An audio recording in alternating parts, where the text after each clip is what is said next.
Hello Gemini, Sun, Moon and Rising. These are your messages for October.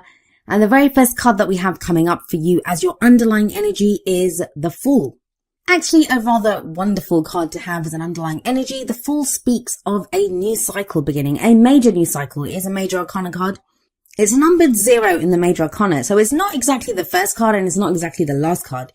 It's that kind of phase in the middle where the soul is reborn, where we decide to go again.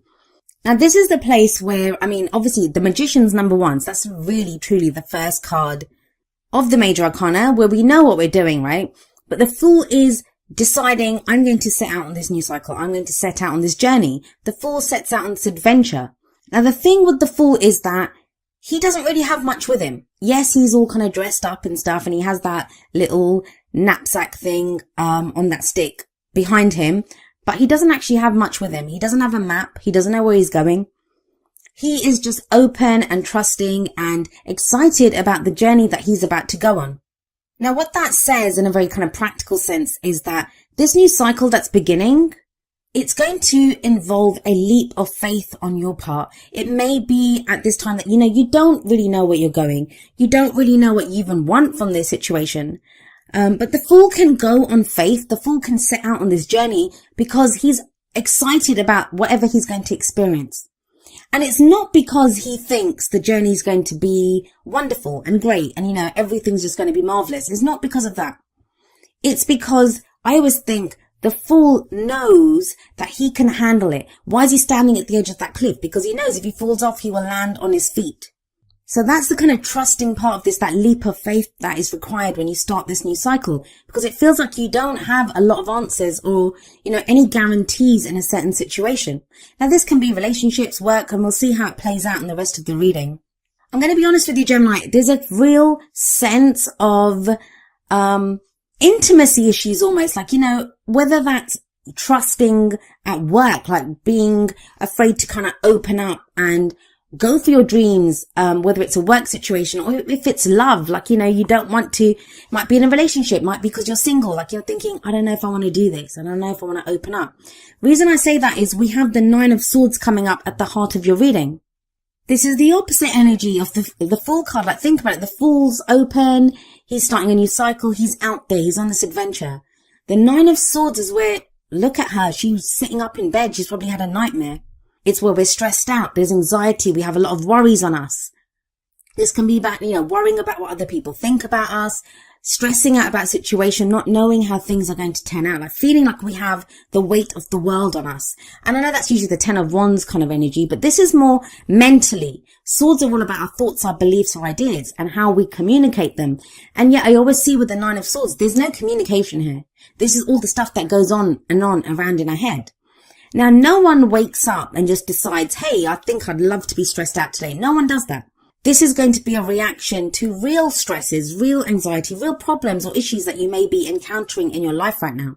But it kind of feels like, or what the message of the card is there, it says, whatever is going on, whatever those issues are, whatever those problems are, they are worse because, you keep going over them again and again in your head. And we can't help that sometimes, right? We can't help that. We don't know who to speak to. So I always say the best way to have the 9 of Swords energy is, first of all, to communicate. Say that to someone, whether it's a friend, whether it's a family member, whether it's a therapist, a life coach, a spiritual advisor. But I always feel like get those thoughts out of your head, because sometimes we can say it. And even in just the saying it, right? Even in just the saying of what's bothering us, it can be, okay, well, it's not so bad. Maybe I can do this. Like, you can come up with some kind of solution. But I always feel like the first thing of the 9 of Swords is to get that out, get those thoughts out, say them to someone. Now, where is all this coming from? Well, you have the 10 of Wands coming up as a past card. It's the energy that you've just gone through. It's the foundation of your reading. And the 10 of Wands, it's about a burden. It's being overburdened with commitments and responsibilities. But I want you to look very carefully at this card, and I haven't blown it up, and I apologize about that, but it takes a lot of time to blow up all the cards for all the readings, and I haven't had the time recently. But if we look at this guy, those wands are not tied to him. He carries them willingly. Why does he carry them? Well, he knows he's almost home. He knows he's almost at a place where he can put them down. The 10 of Wands speaks about the completion of a cycle, something that we've been working towards, putting our energies towards. Now, this can be a job. Maybe there's been a project that you've been doing and it's been a weight and it's been causing you all this stress and, it's left you kind of with lots of anxiety and stress. But it's something that you did, and it could be even a relationship. Maybe a relationship has been causing you problems like this. It's been a weight on you. It's been a burden on you. But I want you to look back at the Fool card. There's that lightness there, that new cycle beginning. Whatever this is, if maybe that Nine of Swords is coming up because, this is kind of the leftover, the kind of almost, I don't want to say PTSD because that sounds bad, and I don't want to use terms because I'm not being bad to anyone that has PTSD, but it's that kind of, the hangover, I guess, the leftover of whatever stress you've been through, this burden that you've had to carry for so long. That sometimes even when we put it down, even when it's not on us anymore, the leftovers there, right? The remnants of that, oh my God, look at what I had to go through. Now, coming up in the present, we have the King of Swords. That's your energy. I always say the energy that comes up in the present, that's the main energy for this period. Now you have the King of Swords here, so this may be another air sign, which would be Aquarius, Libra, or Gemini, but remember, those placements can be anywhere in that person's chart, and they could just have the kind of characteristics of the air signs. So what's the King of Swords like? Well, he's a king, so he has mastery over his suit, and swords are all about our thoughts, our beliefs, our ideas, and how we communicate them, as I said, for that Nine of Swords. He is someone who has great knowledge. He's very intelligent, he's very logical, he has great knowledge, and he's able to articulate his ideas and beliefs very clearly.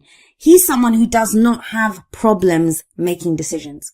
Now, what concerns me with this kind of energy for some of you, it's going to be that whatever this stress has been, whatever this burden has been that you've been carrying, maybe it's left you in a place where to get through all of that, to kind of get over this kind of worry or stress that you've had, you've kind of had to step away from your emotions a little bit. Because, that's the only way through. And sometimes, I'm an air sign as well, so I understand. But sometimes it can be that sense of, it's too, it's kind of doing me in emotionally that it's making me very unhappy. Or if I focus on my emotions too much, I'm not going to be able to make the decisions that need to be made here. So there may be some difficult decisions that need to be made when the King of Swords comes up, especially with that Nine of Swords there. And he's the one to do it. The King and Queen of Swords, they're great at making decisions because they have the knowledge. They know what to do. For some of you, that's going to be your new beginning, that this is how you're starting off, like you're very logical, that whatever you've kind of gone through before, now you're having to make very strong, decisive decisions about what you want to do. For others of you, it's a new beginning with this kind of swords energy person. Now, they may be coming across as kind of emotionless or emotionally detached. Now, everyone has emotions. It's just some of us don't exhibit them as clearly as other people. The energies do play out like either way. They can be your energies, or they can be the energies of someone that we're dealing with. It's a general reading. So obviously if someone's very closely related to our story at that time, then yes, those energies, they will affect us as well. So like I said, this new beginning can be with a King of Swords for some of you. For others of you, that's how you are setting out on this new cycle. That's what's getting you to kind of move forward. Some of you may be overthinking things, and what does overthinking mean anyway? It's just when we're stuck in our heads, because there's no cups coming up here. There aren't any cups. There's no emotional stuff here. This is all about, what do I think? What's the right thing to do? What's the decision here? Now, the King of Swords, very strong, very decisive energy. And we have another very strong, decisive energy coming up in the future. We have the Emperor here. This can be the card for Aries. But the Emperor, he's very much my way or the highway. All he knows how to do is, the way he wants to do things. And yeah, he has to be that way. He's an emperor. He runs his kind of empire, his kingdom. That's how he runs it. By being very decisive, by knowing what to do. He's very much in control. He can be very stubborn though, cause he only knows how to do things his way. He doesn't always take into consideration other people's way of doing things. Now, some of you may be dealing with someone like this, someone who's kind of got authority over you. The Emperor is the authority figure in the tarot. He's the boss. He's the father figure. For some of you, this is going to be a partner who's being like this. Or you could be being that way with your partner. Obviously, I said the energies work both ways. But someone who's being very stubborn and not compromising. Or someone who's taking control of a situation that needs to be taken control of. But just be aware with that Nine of Swords sat above this, this is not someone who's coming at this from anxiety and stress. Like, it's a reaction to, I'm being all stressed out, so I'm going to be this kind of control freak, like very stubborn on something. Can't handle change right now. For those of you in a relationship, like I said, this can be someone else. They're causing you that anxiety or stress by being very stubborn, by not compromising. If it's a boss, your boss might be doing this at work, or there could be someone who's kind of higher up than you at work, and they're kind of putting some kind of authority over you, being very stubborn, not letting you kind of open up. It could be very much a work reading. You've got a new beginning coming in, but it's been a hard slog getting there with that 10 of Wands. For some of you, this might be a promotion. You have the King of Swords in the present. That's your energy. You know who you are, very clear-headed. And now you're being promoted to a more kind of powerful position. That's what's causing you the stress. Coming up as your crowning energy, and the crowning energy is the advice. What's the advice here? How do you manifest your goals, your aims, your ambitions? You have the 8 of Wands. The 8 of Wands is very fast-moving energy, so this could also be causing you stress. Like, things are starting to pick up, move very quickly. You have the 10 of Wands sat above this, but you have to imagine, even though it's Wands, that's a kind of slower energy, right? He's not going to fly up those steps to that castle at the top of that tower where he goes and drops off his wands. He's going to go up slowly because he's carrying that burden. Maybe now things are starting to move very quickly. The 8 of Wands can represent messages going back and forth. This could be communication that comes in with someone that's causing you that anxiety or stress. And maybe you're having to take on the energy of the Emperor and be kind of very resolute and take control of a situation because of this interaction or these messages that are going back and forth. For others of you, this could be someone doing that with you. Like, you're trying to message and get some information from someone or speak to someone, but they're being very stubborn. Let's have a look at what extra messages come through for you from your oracle cards. And remember, the first 2 are going to be more kind of romance, relationship based. The very first one that we have coming up for you from the romance angels is release your ex. The time has come to clear your energy.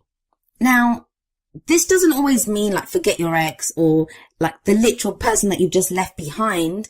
Release your ex can be when we're in a relationship right now and previous relationships, the stories that we get told. How we were hurt, we can carry some of those issues into the relationship that we're in right now. For others of us, we might be single, but still be doing that. This person did this to me, or I don't know if I want to get involved with someone else. And it's about clearing that energy, knowing that just because it happened to us before, 10 of Wands, right? Just because it was a burden before, it doesn't mean that it has to be that way now. We don't have to kind of detach and become that King of Swords energy. Or if it's the King of Swords coming in, it doesn't mean that King of Swords is going to be like our ex. It doesn't mean that they're going to be a weight or a burden on us. And maybe that's why you're being asked to take on the Emperor energy, because the Emperor and the King of Swords, they both know what to do. Right or wrong, whether they're stubborn, whether they're controlling, whatever, they know what to do. What you're being told to do from the Whispers of Love deck, number 21, choose love. And it says you always have a choice as to what you should do. So if you're feeling stuck, if you're feeling kind of stressed out, please know that you have choices. Choose what you love. There's no emotions coming up here. Is that on purpose? Is that because you can't handle how you're feeling right now and you need to get to that logical place to get you through whatever it is that you're feeling stressed out about? But it does very clearly say choose love. You always have a choice. I always say that as well. I say we always have a choice as to what we should do. Now, it's not always a great choice. Let's be clear on that. Sometimes the choice that we have, the only choice that we have, is how we choose to experience that situation. But listen to your heart here. Look at what you love to do, whether it's whether it's a job. What do you love about your job?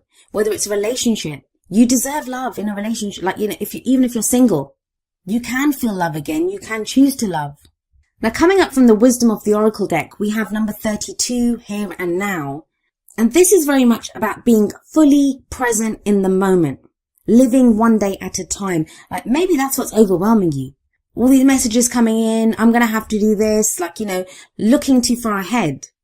Be like the Fool. The Fool is taking that next step. The Fool is present in where he is, in looking at his surroundings, knowing where he is.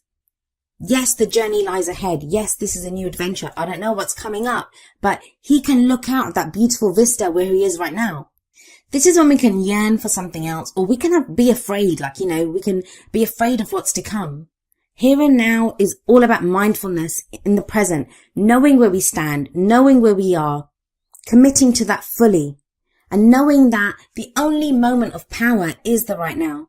Every decision that we make right now is what gets us to the next moment. And I say this every time at the end of the videos. I'm going to say it again to you now. You'll hear it at the end again. You are enough. You are exactly where you need to be to get you to the next step. And also, if we're kind of so focused on the future or the past or, whatever else is going on around us, we can miss things, right? We can miss things that are going on right now. And then coming up from the energy oracle cards, we have number 37, third chakra, Archangel Chamuel. This is about our very life force energy, our emotions of desire. The third chakra is the solar plexus. It's our kind of center of our life force energy. Any kind of issues that are involved with the solar plexus, it's around our personal energy. Like I said, our emotions of desire. Maybe that's what's stressing you out. Is there something that you really, truly want and you don't think you can have it? Or past experiences have shown you that, it's always turned out wrong. It's always been too much for me. I don't know if I want to open up now. But when this card shows up, it speaks of there is extra enthusiasm and energy available to you at this time. The Fool card, right? You're setting out on this new journey. You can do this. Have that enthusiasm, have that openness to new experiences. So this very much speaks of having personal power. And maybe that's what you've needed help realizing. With that 9 of Swords, with that 10 of Wands, there's been this burden. Maybe you've been so stressed out and for so long, you've not been able to come out from underneath this very oppressive energy. And now with that King of Swords there, with that Emperor coming up in the future, you're able to step into your own power and direct all of that kind of energy and purpose and power that you have into the kind of areas where it needs to be applied and directed. Now, each of the energy oracle cards does have an affirmation. I'm going to end with the affirmation for third chakra, Archangel Chamuel. And it says, my third chakra is open to its perfect, healthy state. I radiate a bright and vibrant life force energy. I feel excitement for all that I do.